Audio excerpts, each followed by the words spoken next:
अब आज हम लेते हैं एरिल हैलाइड में दूसरा रासायनिक अभिक्रिया पार्ट लेते हैं, जिसका नाम है बेंजीन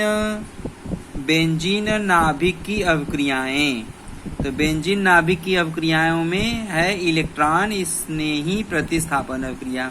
जैसा कि मैंने आपको पीछे ही बता चुके हैं कि बेंजीन नाभिक में हमेशा इलेक्ट्रॉन स्नेही प्रतिस्थापन अभिक्रिया होती है। तो ये इलेक्ट्रॉन स्नेही प्रतिस्थापन अभिक्रिया एरिल हैलाइड में भी होगा। तो यहाँ CX बंध के बीच रासायनिक अभिक्रिया नहीं होगा। CX बंध के बीच जो रासायनिक अभिक्रिया होगी वो मैंने पार्ट ए में आपको समझा दिया। अब यहाँ हम पार्ट बी समझा रहे हैं।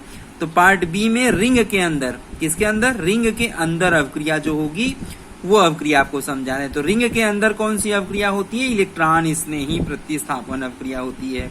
मैंने आपको बेंजीन में भी इलेक्ट्रॉन स्नेही प्रतिस्थापन अभिक्रिया पढ़ाया है।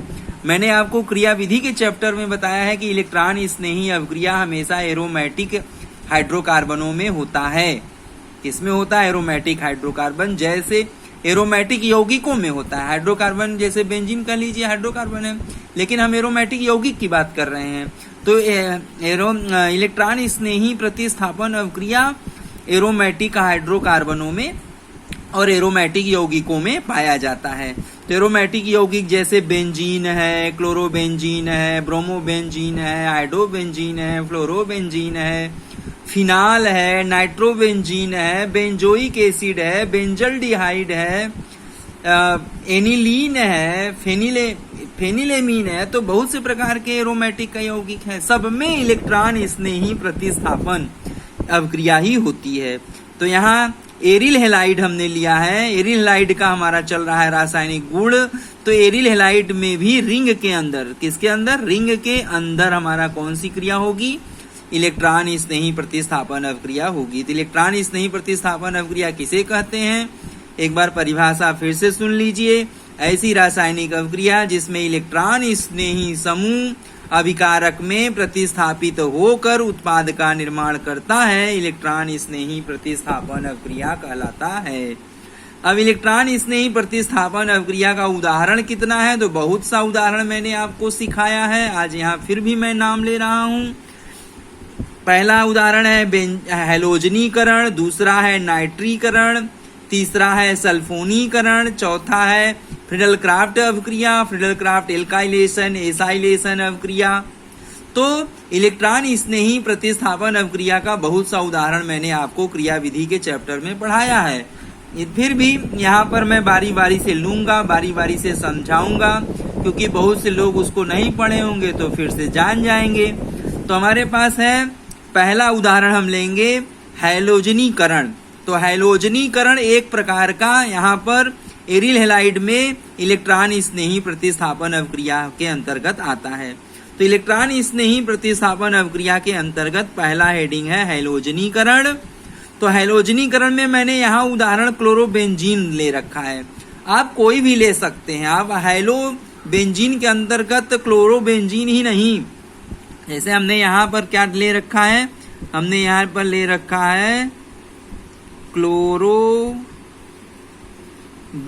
ले रखा है, हमारा क्लोरोबेंजीन है। तो क्लोरोबेंजीन ही नहीं, आप कुछ भी ले सकते हैं। ब्रोमोबेंजीन, आइडोबेंजीन, फ्लोरोबेंजीन, कुछ भी ले सकते हैं। पूरे एरिल हैलाइड में रासायनिक अभिक्रिया होगी हैलोजनीकरण। तो हैलोजनीकरण कैसे होती है? जैसे यहाँ पर हमने क्लोरोबेंजीन की क्रिया क्लोरीन अणु से कराया है निर्जल एल्यूमिनियम ट्राइक्लोराइड उत्प्रेरक की उपस्थिति में। तो हमारा उत्पाद क्या बनेगा? उत्पाद का मिश्रण बनेगा। 20% आर्थो उत्पाद बनेगा और 80% पैरा उत्पाद बनेगा। मतलब पैरा उत्पाद प्रमुख रूप से बनता है। मुख्य उत्पाद हमारा पैरा ही होता है, आर्थो हमारा 20% ही उत्पाद बनता है। ठीक है, मैंने आपको ये बता दिया। अब देखिए ये क्यों आर्थो पैरा बन रहा है। तो मैंने आपको क्रियाविधि समझाते समय, एरिल हैलाइड का CX बंध समझाते समय मैंने आपको समझाया था कि जो ये हैलोजन है अपना अनुनाद संरचना के कारण, इस अनुनाद संरचना के कारण यह क्लोरीन जो है आर्थो एंड पैरा निर्देशक का कार्य करता है। अब कैसे आर्थो पैरा निर्देशक का कार्य करता है आप ये भी बात समझ लीजिए। देखिए मैंने यहाँ आपको फिर से समझा रखा है। देखिए मैं यहाँ पर आपके लिए फिर से मैंने यहाँ समझा रखा है। देखिए कि जैसे हमारे पास ये देखिए हेलोबेंजीन का मैंने यक्स लिया, आप यहाँ यक्स बराबर, अब हम यहाँ पर यक्स बराबर लिख सकते हैं, यक्स बराबर क्लोरीन ले सकते हैं, ब्रोमीन ले सकते हैं, आयोडीन ले सकते हैं, फ्लोरीन ले सकते हैं, कुछ भी ले सकते हैं आप। तो मैंने यहाँ यक्स ले रखा है, तो यक्स के तो अगर जो भी चीज यहाँ रखेंगे सबके लिए उतना बन जाएगा रेजोनेंस संरचना। तो मैंने यहाँ यक्स लेकर के दिखाया आपको कि यक्स लिया तो यहाँ अनुनादी संरचना हो रही है। अब अनुनाद संरचना मैंने आपको पढ़ाया, अनुनाद संरचना फर्स्ट, सेकेंड, थर्ड और फोर्थ अनुनाद संरचना मैंने आपको दिखाया, देख लीजिए फिर से ध्यान से, ये मैंने आपको समझाए रखा है। आपको जो है अनुनाद संरचना संयोजकता के चैप्टर में भी और क्रियाविधि के चैप्टर में भी मैंने आपको समझाया है, क्लास में भी समझाया है, सब जगह मैंने समझाया। तो ये हमारा अनुनाद संरचना हो रही है।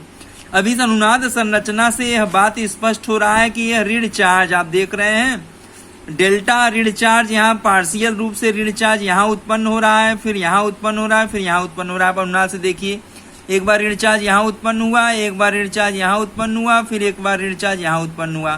तो ये स्थान कौन है? ये दोनों, ये स्थान और ये स्थान तो आर्थो है और ये स्थान आपका पैरा है। तो अगर हमारे पास इस हेलोबेंजीन में अगर कोई दूसरा इलेक्ट्रोफाइल्स आक्रमण करेगा तो कहाँ जुड़ेगा? तो ये यक्स समूह आर्थो एंड पैरा निर्देशक का कार्य करता है। यह यक्स समूह कहता है कि आने वाला इलेक्ट्रोफाइल या तो आर्थो स्थान पर जुड़ सकता है या पैरा स्थान पर जुड़ सकता है, क्योंकि इस रिंग में पहले से ही यक्स जुड़ा हुआ है। अगर कोई दूसरा इलेक्ट्रोफाइल आ रहा है जुड़ने के लिए तो सदैव वह आर्थो पर या पैरा पर जाकर जुड़ सकता है, क्योंकि अनुनादी संरचना से ये बात स्पष्ट हो रही है। तो मैंने यहाँ आपको अनुनाद संरचना देकर फिर से एक बार आपको समझा दिया। अब जैसा कि मैंने आपको यहाँ पर हैलोजनीकरण अभिक्रिया ले रखा था, हैलोजिनेशन अभिक्रिया ले रखा, तो हैलोजिनेशन किसका उदाहरण लिया था मैंने? क्लोरोबेंजीन का हैलोजनीकरण। तो क्लोरोबेंजीन का क्लोरीनेशन अभिक्रिया यहाँ मैंने कराया है, क्लोरीन अणु से क्रिया कराया, निर्जल एल्युमिनियम ट्राइक्लोराइड उत्प्रेरक की उपस्थिति में क्लोरीन अणु से अभिक्रिया कराया, तो 20% आर्थो उत्पाद और 80% पैरा उत्पाद बन रहा है। तो इसकी क्रिया विधि भी मैंने आपको समझाया है क्रिया विधि के चैप्टर में। अब आप कहोगे कि सर हमें याद नहीं है, समझ में नहीं आया, फिर से समझाइए। तो मैंने यहाँ क्रिया विधि आपको फिर से समझा दे रहे हैं, क्रिया विधि एक बार समझाए लेकिन फिर से आपको समझा दे रहे हैं। तो देखिए हमारा ये हैलोजिनेशन, कौन? हैलोजनीकरण, हैलोजिनेशन। तो मैंने यहाँ क्लोरोबेंजीन देखिए इसका नाम भी मैं लिख दे रहा हूँ, यहाँ पे नाम हमारा होगा CHOLORO, क्लोरोबेंजीन। क्या नाम होगा हमारा यहाँ पर? क्लोरोबेंजीन। ठीक, तो क्लोरोबेंजीन की क्रिया हम किससे करा रहे हैं? क्लोरीन अणु से करा रहे हैं। किसके उपस्थिति में करा रहे हैं? निर्जल एल्युमिनियम ट्राइक्लोराइड उत्प्रेरक की उपस्थिति में करा रहे हैं। यह लुईस एसिड का भी काम करता है। तो हमारे पास यह जब क्लोरोबेंजीन का क्लोरीनीकरण करा रहे हैं तो हमारे पास 20% आर्थो उत्पाद और 80% पैरा उत्पाद बनता है। ये मैंने आपको उसमें रिएक्शन में दिखाया है। तो आप इसको ध्यान से सुनिए। देखिए हमारे पास क्या होगा कि जो है, देखिए मैंने यहाँ पर आपको क्रिया विधि भी समझाया। देखिए क्रिया विधि में देखिए पद नंबर 1 में क्या होगा हमारे पद नंबर 1 में होगा फॉर्मेशन ऑफ इलेक्ट्रोफाइल। पहले इलेक्ट्रोफाइल का बनना होता है, पहले इलेक्ट्रोफाइल बनता है पहले पद में, मैंने आपको सिखाया है, फिर से सिखा रहे हैं। तो पहले इलेक्ट्रोफाइल का बनना होता है। तो ये हमारा क्लोरीन हो गया, क्लोरीन अणु इस सिंगल बंध से जुड़ा होगा। इसके संयोजी कोष में 6 इलेक्ट्रॉन है, तो यह जोड़ा में इलेक्ट्रॉन दे सकता है। और ये हमारा क्या है? AlCl3 है। क्या है हमारे पास? यह AlCl3 है, एल्युमिनियम ट्राइक्लोराइड है। एल्युमिनियम ट्राइक्लोराइड लेविस एसिड का कार्य करता है। इसके पास जोड़े में इलेक्ट्रॉन की कमी होती है, तो यह क्लोरीन अणु से जोड़ा में इलेक्ट्रॉन लेकर के एक उपसह संयोजी बंध यहाँ बना लेता है। तो ये हमारे पास एक जटिल कॉम्प्लेक्स कंपाउंड बना लेगा, जिसका हमारा शॉर्टकट नाम होगा AlCl4 ऋण चार्ज, ये होगा हमारे पास। ठीक है, और हमारे पास यहाँ क्लोरोनियम आयन बन जाएगा। कौन आयन बन जाएगा? क्लोरोनियम आयन बन जाएगा। क्लोरोनियम आयन क्या है? एक इलेक्ट्रोफाइल है। क्यों इलेक्ट्रोफाइल है? क्योंकि इसके संयोजी कोष में 2, 2, 4, 2, 6 इलेक्ट्रॉन है और धन चार्ज भी है। हमने आपको इलेक्ट्रोफाइल का भी परिभाषा बताया कि ऐसा परमाणु या आयन या ऐसा समूह जिसके संयोजी कोष में 6 इलेक्ट्रॉन होता है और 7 पर धनावेश भी होता है, उसे हम इलेक्ट्रोफाइल कहते हैं। तो हमारा धनावेशित इलेक्ट्रोफाइल है जिसका नाम है क्लोरोनियम आयन। क्या नाम है? Chloronium ion. तो पहले पद में हमारा क्या होता है? पहले पद में हमारा क्लोरोनियम आयन इलेक्ट्रोफाइल बनता है। कैसे बनता है ये मैंने आपको दिखा दिया, बोल भी रहे हैं और यहाँ चित्र में आपको दिखा भी रहे हैं, देख लीजिए ध्यान से। अब इसके बाद पद नंबर 2 में क्या होता है? तो पद नंबर 2 में देखिए, पद नंबर 2 में होता है कि जो हमारा इलेक्ट्रोफाइल बना है, इलेक्ट्रोफाइल जो क्लोरोनियम आयन बना हुआ है, यह क्लोरोनियम आयन बेंजीन के रिंग पर आर्थो स्थान या पैरा स्थान, कहाँ? आर्थो स्थान या पैरा स्थान पर आक्रमण करके मध्यवर्ती का निर्माण करता है। अब क्यों आर्थो पर और पैरा पर आक्रमण करता है वो मैंने आपको यहाँ अनुनाद से बता दिया कि अनुनाद के कारण हमारा आर्थो स्थान पर ऋण चार्ज या पैरा स्थान पर ऋण चार्ज या आर्थो स्थान पर ऋण चार्ज उत्पन्न होता है। मैंने रेजोनेंस से आपको समझा दिया। यही जहां ऋण चार्ज रहेगा वहीं ये धन इलेक्ट्रोफाइल आक्रमण करेगा। तो यही मेरा पद नंबर 2 में मैं आपको सिखा रहा हूं कि इलेक्ट्रोफाइल हेलोबेंजीन के रिंग पर आर्थो स्थान पर या पैरा स्थान पर आक्रमण करता है, आक्रमण करके मध्यवर्ती का निर्माण करता है। तो कैसे आक्रमण करेगा? देखिए हमारे पास ये क्लोरोबेंजीन है, अर्थात एरिल हैलाइड है, क्लोरोबेंजीन है, जिसमें यहाँ पर क्लोरोनियम आयन आया, आक्रमण किया। तो ये हमारा आपका कौन सा स्थान है? आर्थो स्थान है। ये हमारा कौन सा स्थान है? ये हमारा पैरा स्थान है। ये हमारा पैरा स्थान है, ये हमारा आर्थो स्थान है। तो क्लोरोनियम आयन यहाँ आक्रमण करेगा या यहाँ आक्रमण करेगा। तो यहाँ जब आर्थो स्थान पर आक्रमण करेगा तो ऐसा मध्यवर्ती बनाएगा। अब अगर पैरा पर आक्रमण करेगा तो ऐसा मध्यवर्ती बनाएगा। देखिए हमने दोनों मध्यवर्ती बना दिया आपके सामने समझाने के लिए। अगर ये आर्थो पर आक्रमण करेगा तो ऐसा मध्यवर्ती बनाएगा, पैरा पर आक्रमण करेगा तो ऐसा मध्यवर्ती बनाएगा। अब इसमें बात आती है, पैरा पर यह 80% आकर्षित करता है, माने यह जो है क्लोरोबेंजीन जो है, क्लोरोबेंजीन ये जो है यह क्लोरोनियम आयन को पैरा स्थान वाला कार्बन, माने यह क्लोरोनियम यह हेलोबेंजीन में आर्थो स्थान है, आर्थो स्थान है, पैरा स्थान है। तो डेंसिटी ऑफ इलेक्ट्रॉन का घनत्व तो इस क्लोरोबेंजीन में सबसे ज्यादा पैरा स्थान पर आता है।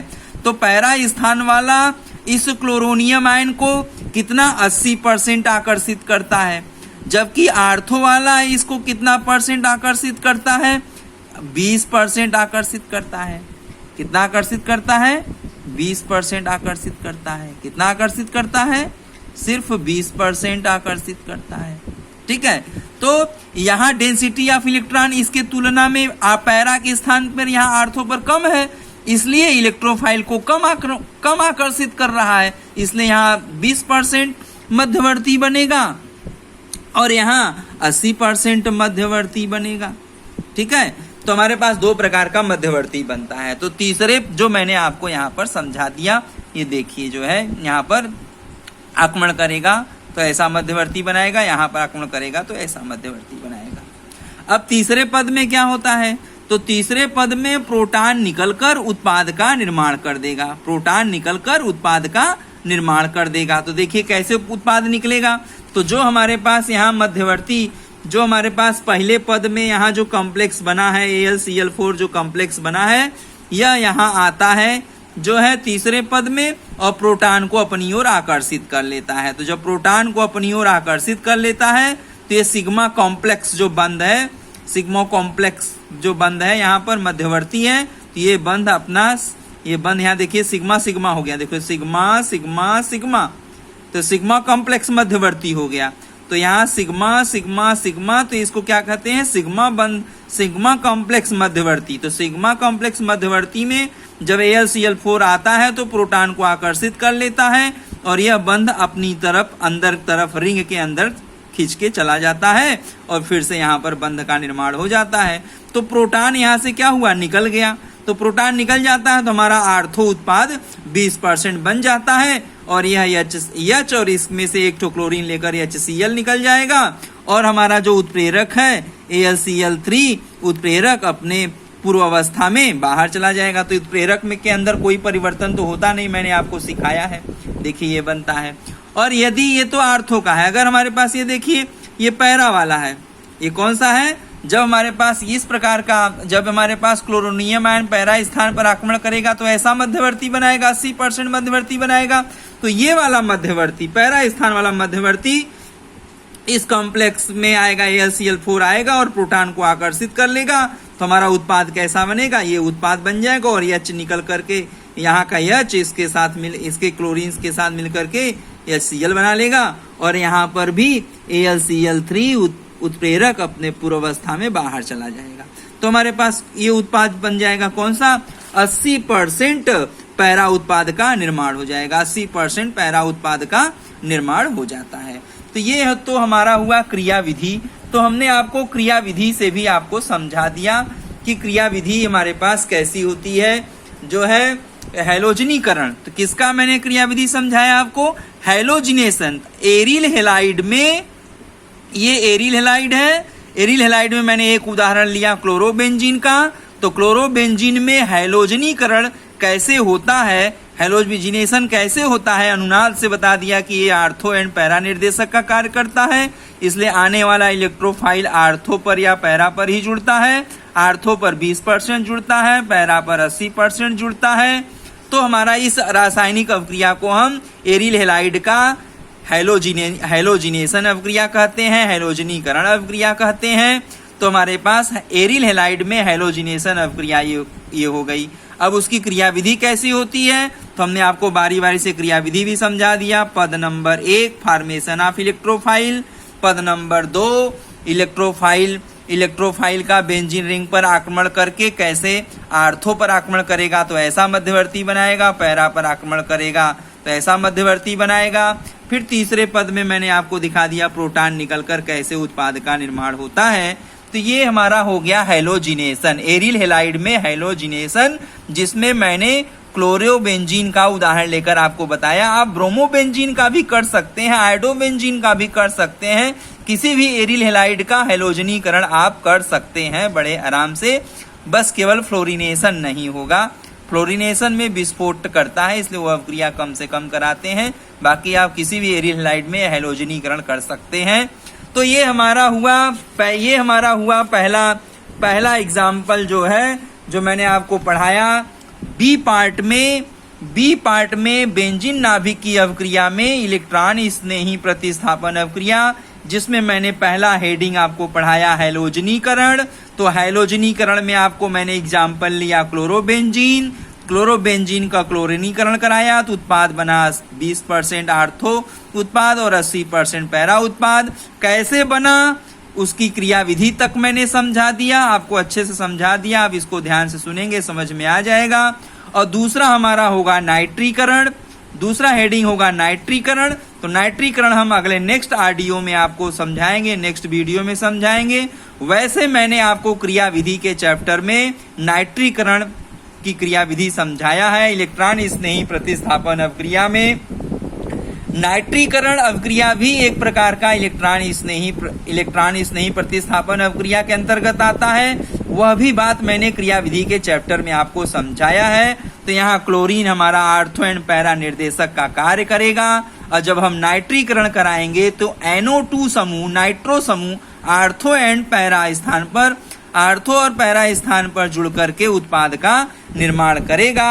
अल्प मात्रा में आर्थो और मुख्य उत्पाद के रूप में पैरा उत्पाद में पैरा नाइट्रो क्लोरोबेंजीन ज्यादा उत्पाद बनाएगा, 80% उत्पाद बनाएगा।